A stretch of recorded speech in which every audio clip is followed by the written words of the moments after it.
Hello friends, welcome to drone academy. நம்ம இன்னைக்கு இந்த வீடியோ பதிவில் என்ன பற்றி பார்க்க போகிறோம் அப்படின்னா, திருக்குறள். சரிங்களா? ஸோ ஒவ்வொரு அதிகாரத்துக்கு உண்டான விளக்கத்தை வந்து நம்ம வந்து கொடுத்துட்டு வரோம். சரிங்களா? ஸோ அது வரைக்கும் வந்து பார்த்திங்கன்னா கிட்டத்தட்ட ஒரு 7 பார்ட்டு கிட்ட நம்ம வந்து போட்டிருக்கோம். இந்த 7 பார்ட்டில் 7 அதிகாரத்தை வந்து நம்ம வந்து கம்ப்ளீட் பண்ணியிருக்கோம். சரிங்களா?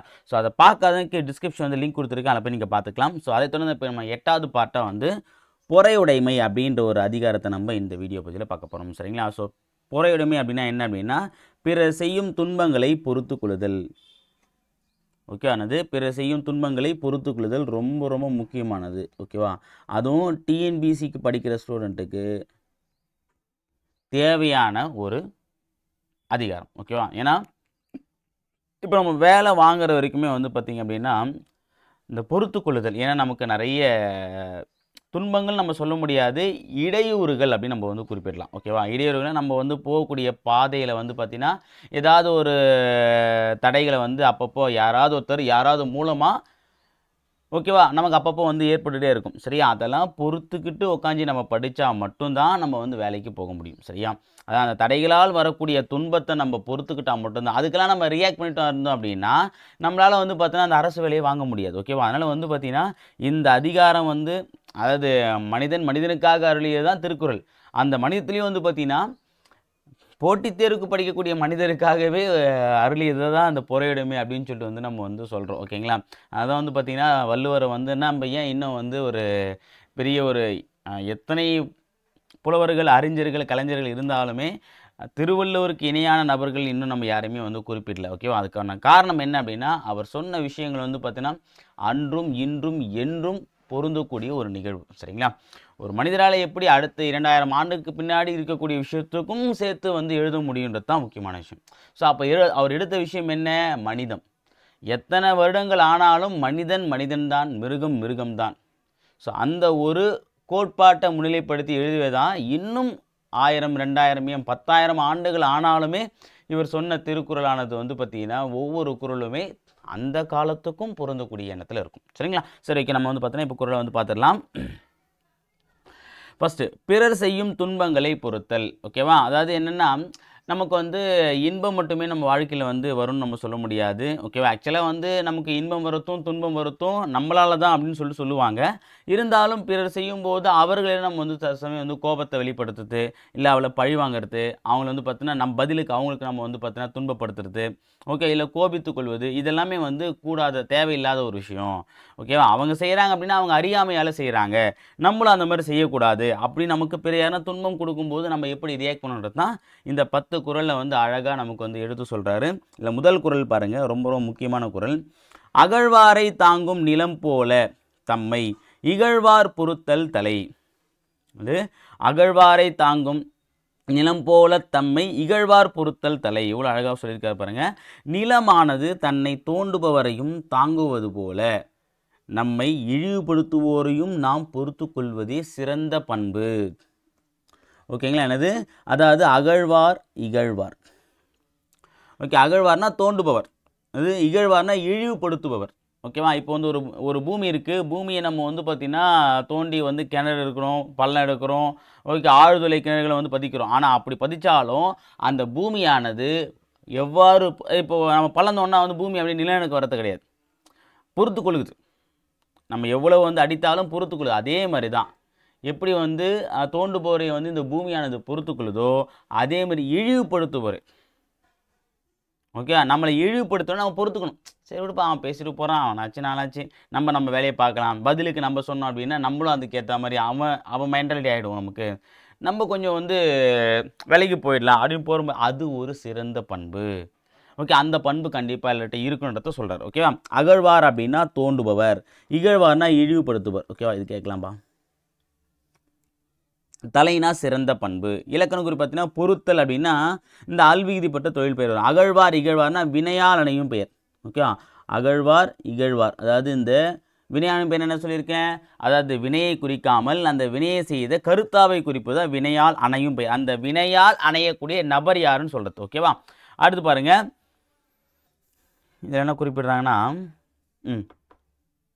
பகுவது அந்த தேவையில்லை. இல்லை பயன்படுத்த அணி வந்து பார்த்தீங்கன்னா ஊமை அணிப்பா.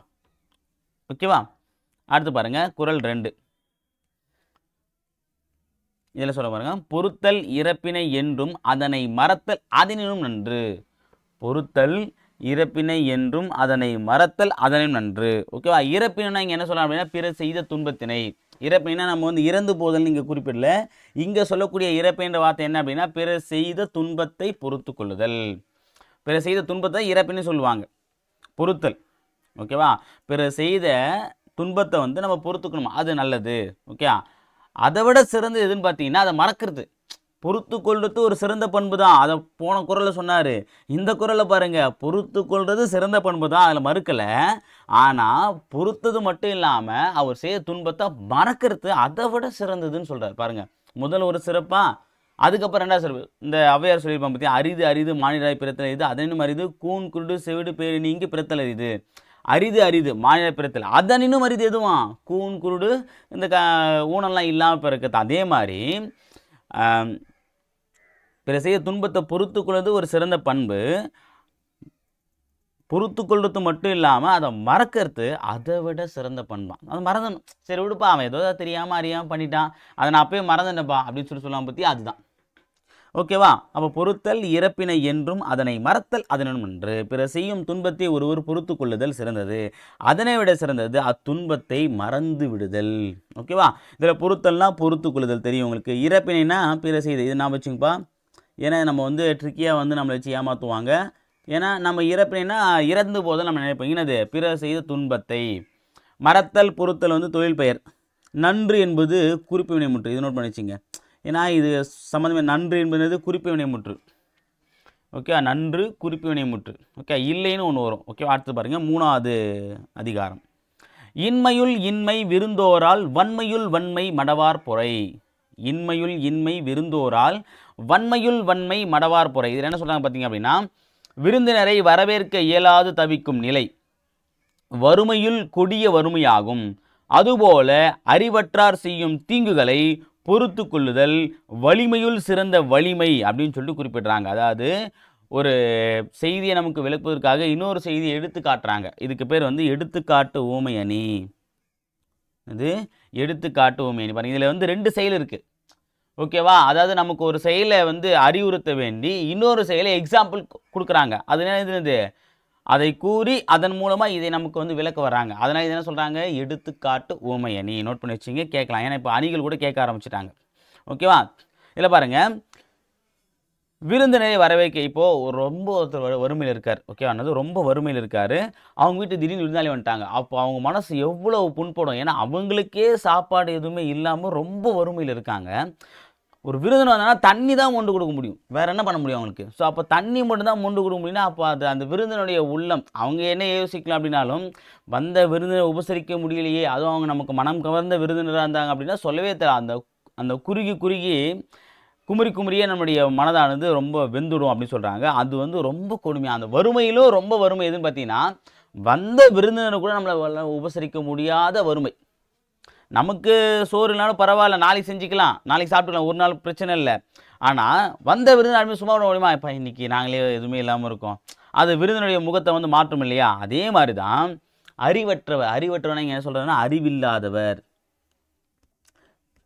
இது அறிவற்றார்னா அறிவில்லாதவர் செய்யும் தீங்குகளை பொறுத்து கொள்ளுது. அவன் அறிவில்லாதவன், அவன் 1000 பேசுவான், அதுக்காக நம்ம சண்டை போட முடியுமாப்பா?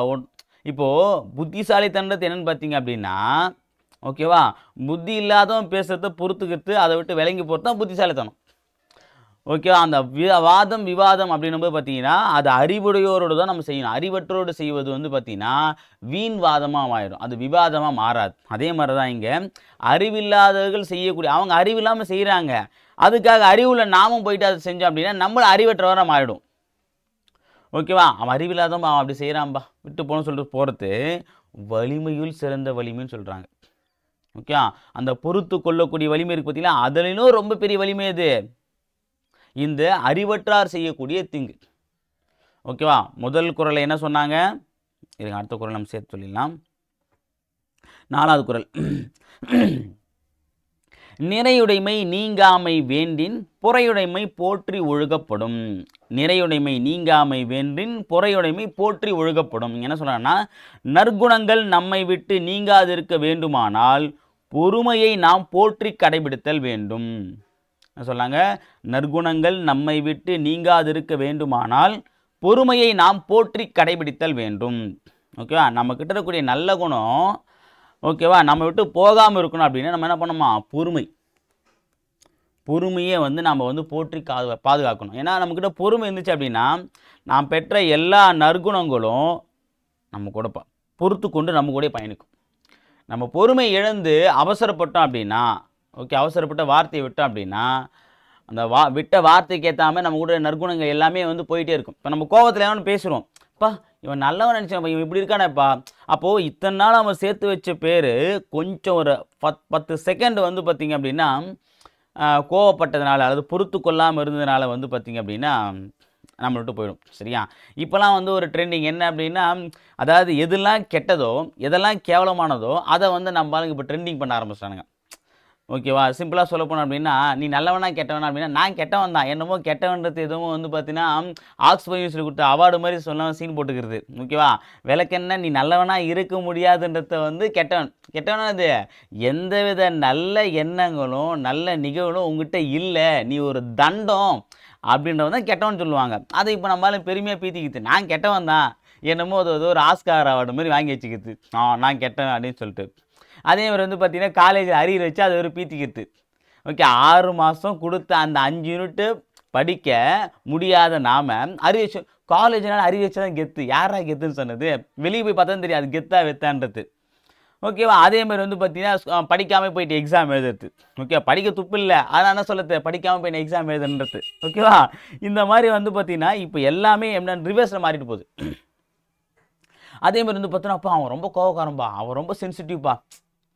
கோவக்காரனா கோவத்தை அடக்க துப்பு இல்லாதவன். அதை என்ன பண்ண நம்மளு, அவன் கோவக்காரன்பா, அவனை போய் டச் பண்ணாதீங்க, அவ்வளோதான், அவன் கோவப்பட்டானா அவ்வளோதான் அப்படின்றது. அது என்னமோ ஒரு இருக்கத்தே நற்பண்புகளை சிறந்த பண்புன்னு சொல்லிட்டு கோவத்தை அடக்கத்துக்குனே ஒரு குரலை கொடுத்துருக்காரு வள்ளுவர். ஓகேவா? கோவக்காரனா என்ன அர்த்தம்? கோவத்தை பொறுத்துக்கொள்ள துப்பு இல்லாதவன், அவ்வளோதான். அவனை தான் நம்ம கோவக்காரன்னு சொல்லுவோம். ஓகே, கோவம் வந்து வெளிப்படுத்துறவன் மனிதனா கூட ஆக முடியாது. ஓகேவா? அந்த கோபத்தை பொறுத்து கொண்டு என்னது நல்லது எது கெட்டதுன்றத அதை தெளிவாக எடுத்துரைக்கிறான் பாருங்க, அவன் தான் மனிதன். ஓகே, அதன்படி செயல்படுறான் பாருங்க, அவன் மாமனிதன். ஓகேவா? அதனால் இதெல்லாமே வந்து பார்த்தீங்கன்னா இப்போ நம்ம நிகழ்காலத்தில் வரக்கூடிய எல்லாமே வந்து பார்த்தீங்கன்னா எதெல்லாம் கெட்டதோ அதெல்லாம் ட்ரெண்ட் ஆக்கி விட்டுறாங்க. அதுதான் வந்து இந்த என்னவோ வந்து பார்த்தா கெத்துன்னு சொல்லிட்டு அதெல்லாம் நம்பாதீங்க. எந்த காலத்துக்கும் வந்து ஒரு சில நிகழ்வுகள் தான் எப்போவுமே கெத்தாக இருக்கும். அதை நம்ம வந்து அது மீதி எல்லாமே மாயைகள். இப்போ வரும் அப்போ போயிடும். இப்போ அந்தந்த வயசுக்கு ஏற்ற மாதிரி வரும். இந்த வயசு இதுதான் நமக்கு கெத்தாக இருக்கும். வண்டியில் கை விட்டு போகிறது தான் வந்து கெத்தாக இருக்கும். அப்புறம் ஒரு கையெல்லாம் போயிட்டுருப்பான். ஓகே, இப்போ வண்டியில் கை விட்டு போகிறவன் ஒரு காலத்தில் வந்து பார்த்தீங்கன்னா கையெல்லாம் போயிட்டு இருக்க சுச்சுவேஷன் தான் வரும். ஓகேவா? அதுதான் முக்கியமானது. சரியா? ஓகே, பாருங்கள். அதே மாதிரி தான் பொறுமை என்ன பண்ணணும், நம்ம போற்றி பாதுகாக்கணும். நிறைனா சால்பு, நிறைனது சால்பு, நீங்காமைனா எதிர்மறை தொழிற்பெயர், போற்றினா வினையச்சம். இது போற்றினது வினையச்சம். ஓகேங்களா?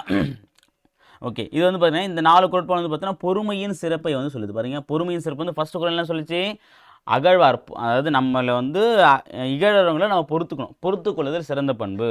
ரெண்டாவது குணம் சொல்லுது பொறுத்து கொள்வது மட்டும் இல்லாமல் அதை மறக்கிறது அதை விட சிறந்த பண்பு அப்படின்னு சொல்லுது. மூணாவது வந்து பாருங்க, அறிவற்றவர் செய்யக்கூடிய அந்த துன்பங்களை நம்ம பொறுத்துக்கணும். சாதாரணமாக எல்லாரும் பண்ணுற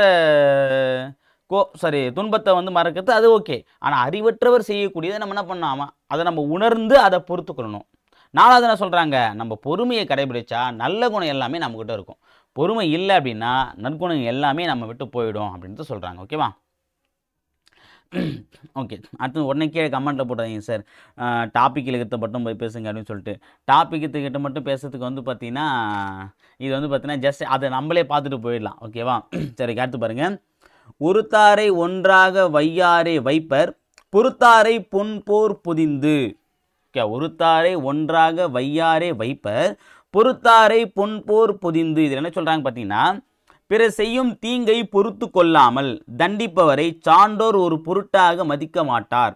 ஆனால் பொறுத்து கொள்பவரை பொன்போல் மதித்து மனத்துள் வைத்து கொள்வார். ஓகேவா? இப்போ ஒருத்தாரை ஒன்றாக, ஒருத்தார்னா இங்கே யாருன்னா தண்டித்தவரை, ஒன்றாகனா ஒரு பொருட்டாக, பொதிந்து அப்படின்னா மனதுக்குள் வைத்து கொள்வார். ஓகேவா? ஒருத்தாரைனா தண்டித்தவரை ஒன்றாகனா ஒரு பொருட்டாக கூட வைக்க மாட்டாங்களாம். ஓகேவா? சான்றோர்னா அறிவுடையவர்கள். ஓகேவா? ஒருத்தர் தப்பு பண்ணால் உடனே அவனை தண்டிக்கிறான்னா அவனை வந்து அந்தளவுக்கு மனசை பெருசாக வச்சுக்க மாட்டாங்களாம். ஒருத்தன் தப்பு பண்ணியிருக்கான். ஓகேவா? அந்த தப்பு இப்போ வேற ஒருத்தர் தப்பு பண்ணுறான்னு வச்சிங்களேன், அதை வந்து மன்னிச்சிடறான். பெருந்தன்மையோடு என்ன பண்ணுறான்? மன்னிச்சிரு, ஓகே பரவாயில்ல. அதாவது அவன் ஏதோ தெரியாமல் பண்ணிட்டாமன்னு சொல்லிட்டு பார்த்தோன்னா அவன் செய்த துன்பத்தை, அவன் செய்த தவறை மன்னித்து அவனை ஏற்றுக்கிறான் பார்த்தீங்களா? பொறுத்து கொண்டு போகிறான் பார்த்தீங்களா? அவனை தான் சான்றோர்கள் நம்ம ஹார்ட்டில் தன்னுடைய மனதில் வந்து வச்சுப்பாங்களாம். பா எப்பேற்பட்ட மனுஷன்பா அவன் அவ்வளோ விஷயம் பண்ணியும் அவன் பொறுத்துக்கிட்டு இருக்கான்பா. அவனை பார்த்தா அந்த உலகம் பேசும், எல்லாரையெல்லாம் பேசாது. சான்றோர்னா இங்கே உலகம் தான் குறிப்பிட்றாங்க, உலகத்தில் இருக்கக்கூடிய அந்த அறிவாளிகள். ஓகேவா? சரி, ஓகே. அடுத்து பாருங்கள், இதில் ஒருத்தார்னா வினையால் அடையும் பெயர். அடுத்து ஆல்ரெடி நம்ம அகழ்வார் இகழ்வார் பார்த்தோம். அதேமாதிரி ஒருத்தார். பொதிந்து அப்படின்னா வினையச்சம். அடுத்து பாருங்கள், 6வது குறள். ஒருத்தார்க்கு ஒரு நாளை இன்பம், பொறுத்தார்க்கு பொன்றும் துணையும் புகழ். என்ன சொல்கிறாங்க? ஒருத்தார்க்கு ஒரு நாளை இன்பம், பொறுத்தார்க்கு பொன்றும் துணையும் புகழ்.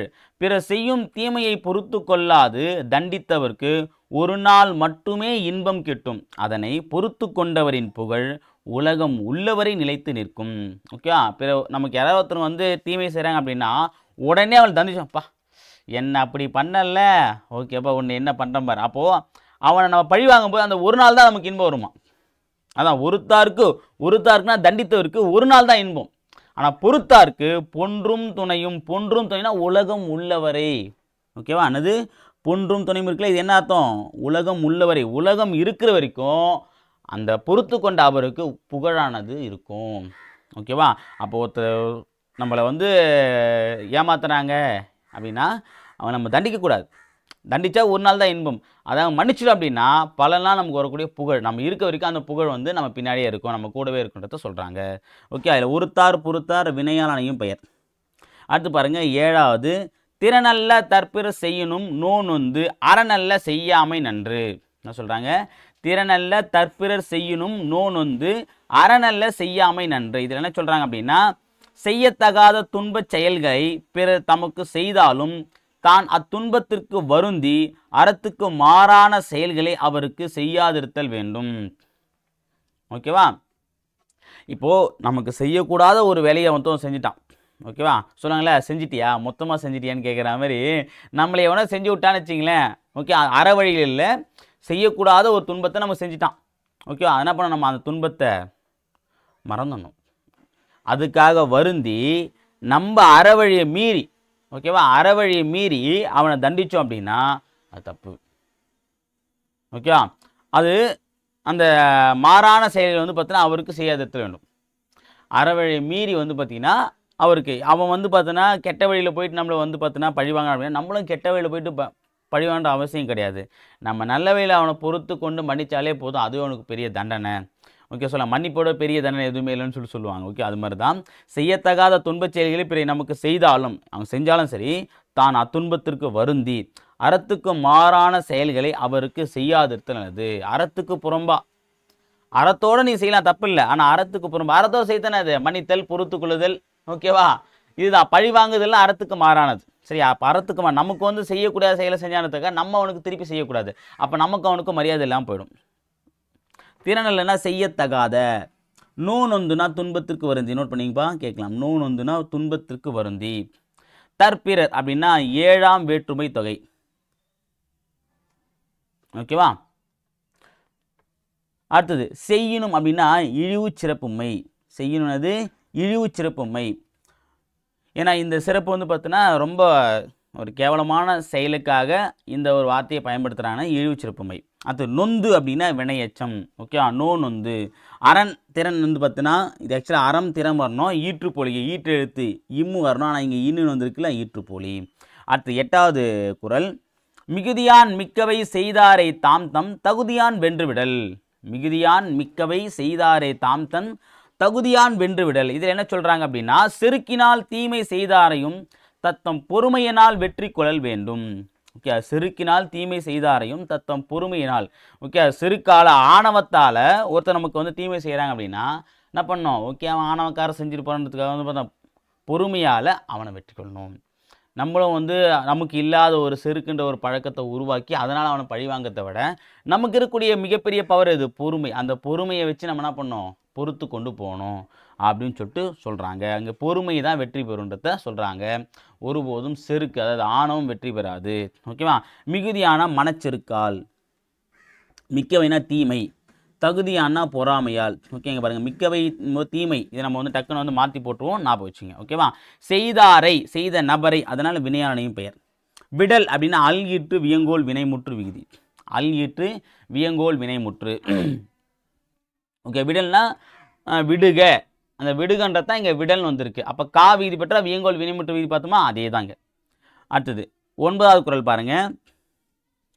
துறந்தாரின் தூய்மை உடையார் இறந்தார்வாய் இன்னாச்சொல் நோர்க்கிற்பவர். துறந்தாரின் தூய்மை உடையார் இறந்தார்வாய் இன்னாச்சொல் நோர்க்கிற்பவர். இதில் என்ன குறிப்பிடுறாங்க அப்படின்னா, வரம்பு கடந்து பேசுவோரின் தீய சொற்களையும் பொறுத்து கொள்பவரே பற்றற்ற துறவியரினரும் மேலானவர். வரம்பு கடந்து பேசுவோரின் தீய சொற்களை பொறுத்து கொள்பவரே பற்றற்ற துறவியரினும் மேலானவர். என்ன சொல்கிறார் அப்படின்னா, வரம்போடு பேசணும் இருப்பாங்க. ஓகேவா? வரம்பு கடந்து பேசணும் இருக்காங்க. வரம்புனா என்னன்னே தெரியாமல் பேச கூட இருக்காங்க. இதில் பார்த்தீங்கன்னா வரம்பு கடந்து, அதாவது வரம்பு மீறி பேசுவாங்க. ஸோ தீய சொற்களை வந்து ஏன் தீய சொற்கள்னால இது அது வரம்பு மீறி பேசுறது தான். ஓகேவா? அதை வந்து பொறுத்து கொள்ளலாம். பார்த்தியா, அவங்க யாரை விட மேலானவங்க அப்படின்னா, வரம்பு மீறி தீய சொற்களை ஒருத்தர் பேசுகிறாங்க, அதையும் ஒருத்தன் பொறுத்து கொண்டு போகிறான் அப்படின்னா அந்த நபர் யாரை விட மேலானவர் அப்படின்னா, பற்றற்று இருக்கக்கூடிய துறவி. துறவினா யார்? முற்றும் துறந்தவர் தான் முனிவர் துறவின்னு சொல்லுவாங்க. ஒருத்தன் முற்றும் துறந்து போகிறான். முற்றும்னா என்ன அப்படின்னா, சார் முற்றும்னா வந்து அறம் பொருள் இன்பம், அதே மாதிரி வந்து பார்த்திங்கன்னா நிகழ்காலம், இறந்த காலம், எதிர்காலம். ஓகேவா? மனைவி வீடு மக்கள், இதெல்லாம் தானே சார் அப்படின்னா, அது முற்றும்னா அனைத்தும். இங்கே முற்றும்னா 3 கிடையாது. ஓகே, முற்றும்னா அனைத்தும் திறந்து போகிறாங்க தான் துறவி. ஓகே, அந்த துறவியை விட மேலான யார்? வரம்பு மீறி தீய சொற்களை பேசக்கூடிய நபர்களை பொறுத்து கொண்டு செயல்படுவார்கள். ஓகேவா? பாருங்கள் எந்த அளவுக்கு அழகாக சொல்லியிருக்காரு. இதில் துறந்தார்னா பற்றினை விட்டவர். துறந்தார்னது பற்றினை விட்டவர். இறந்தார்னா வரம்பு கடந்தவர். இறந்தார்னது வரம்பு கடந்தவர். இன்னானா தீய, நோர்க்கிற்பவர்னா பொறுப்பவர். துறந்தார் அப்படின்னா பற்றினை விட்டவர், இறந்தார்னா வரம்பு கடந்தவர். ஓகே, பாருங்கள், இறந்தார், துறந்தார், நோர்க்கிற்பவர், வினையானையும் பெயர். பார்த்தீங்களா, இந்த ஒரு குறளில் தான் அதிகமான வினையானையும் பெயர். அதாவது கருத்தை சொல்லாமல் கருத்தாவை பற்றி சொல்லியிருக்காரு. பார்த்தீங்களா, இந்த குறளை கூட பார்த்தீங்கன்னா பொறையை பற்றி சொல்லாமல் அதை பொறுத்து கொள்பவருக்குண்டான செயல்பாடுகளை சொல்லியிருக்காரு. ஓகேவா? அடுத்தது இன்னாச்சொல் அப்படின்னா ஈறுகட்ட எதிர்மை. ஏன்னா இன்னாத சொல் வரணும், இன்னாச்சொல். ஓகே, அந்த தான்ற அந்த ஈட்டு எழுத்து கெட்டதுனால ஈறுகட்ட எதிர்மறை பெயரெச்சம். ஓகேவா? அடுத்தது கடைசியாக 10வது குறள் பார்த்துடலாம். உண்ணாது நோற்பார் உண்ணாது நோற்பார் பெரியர் பிறர் சொல்லும் இன்னாச்சொல் நோற்பாரின் பின். உண்ணாது நோற்பார் பெரியர் பிறர் சொல்லும் இன்னாச்சொல் நோற்பாரின் பின். இது என்ன சொல்கிறாங்க அப்படின்னா, உண்ணா நோன்பு மேற்கொள்ளும் பெரியவர்களை விட தம்மை இகழ்வோரின் தீய சொற்களை பொறுத்து கொள்பவரே மேலானவர் ஆவார். ஓகேவா?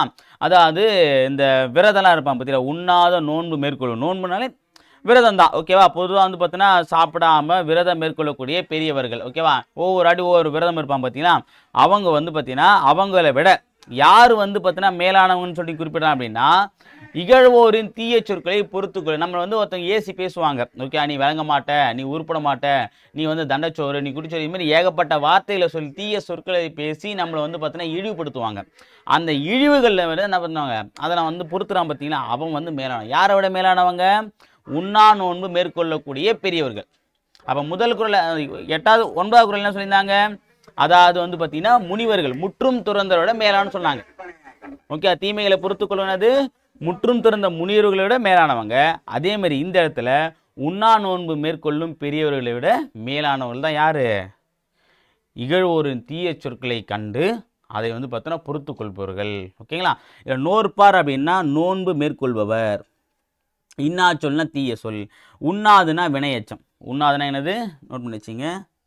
ஏன்னா இந்த மாதிரி டிஃப்ரெண்ட்டான வார்த்தைகள் வந்துச்சுன்னா நோட் பண்ணி வச்சிங்க. ஓகேவா? ஏன்னா இப்போ ஓல்டு புக்கிலேருந்தும் கேட்க ஆரம்பிச்சிட்டாங்க இலக்கண குறிப்பெல்லாம். அதனால் ஓல்டு புக்கு நியூ புக்குன்னு இல்லாமல் எல்லாத்தையும் நீங்கள் படித்து வச்சு ரொம்ப நல்லது. சரிங்களா? சரி ஓகே ஃப்ரெண்ட்ஸ், இந்த வீடியோ பதிவில் வந்து பார்த்தீங்கன்னா சாரி இப்போ இதில் வந்து எப்பயும் நம்ம வந்து ஒரு 5 கொஸ்டின் கொடுப்போம்ல. ஸோ அதை நம்ம வந்து இப்போ ஸ்டாப் பண்ணுறோம். ஏன் அப்படின்னா இப்போ நம்ம ஒரு வாரத்துக்கு வந்து 7 திருக்குறள் வைக்கிறோமா, முடிச்சுட்டு உடனே ஒரு லைட் டெஸ்ட் மாதிரி வச்சிடலாம். அதையுமே நான் வந்து இந்த பிளேலிஸ்ட்டை வந்து கிரியேட் பண்ணி கொடுத்துட்றேன். ஏன் அப்படின்னா ஒரு குறளை நடத்தின உடனே அதுலேருந்து 5 கொஸ்டின் கேட்கும்போது நடத்தின உடனே கேட்டால் ஆட்டோமேட்டிக்காக அவங்க மைண்டில் அண்டர்ஸ்டாண்ட் ஆகிடுது. ஸோ சீக்கிரமாக போடுற மாதிரி இருக்குது. ஓகே, அது என்னென்னா அப்போ உங்களுடைய அந்த மெமரி பவர், உங்களுடைய அந்த கான்சன்ட்ரேஷன் எல்லாமே வந்து பார்த்தீங்கன்னா ஏதோ டெவலப் ஆகாத மாதிரி ஃபீல். ஏன்னா பார்த்த உடனே அந்த ஆன்சர் சொல்கிறது ரொம்ப ஈஸி தான். ஆனால் ஒரு வாரம் கழிச்சு நம்ம டெஸ்ட் வைக்கும்போது அதில் நீங்கள் மார்க் எடுக்கலாம்னு பார்த்தீங்க அப்படின்னா அதுதான் உண்மையான டெஸ்ட். ஓகேவா?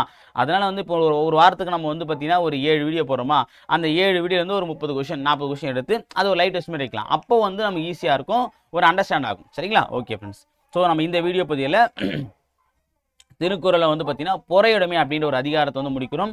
இந்த 8 பார்ட்டும் டிஸ்கிரிப்ஷன் வந்து பார்த்தீங்கன்னா பிளேலிஸ்ட் கொடுத்துருக்கேன், அதில் போய் நீங்கள் பார்த்துக்கலாம். சரிங்களா? சரி ஃப்ரெண்ட்ஸ், அடுத்த வீடியோ பதிவில் வேறொரு அதிகாரத்தோடு நான் சந்திக்கிறேன். அதுவரை உங்களிடமிருந்து விடைபெறுவது அருள் சுந்தரன் அகாடமி.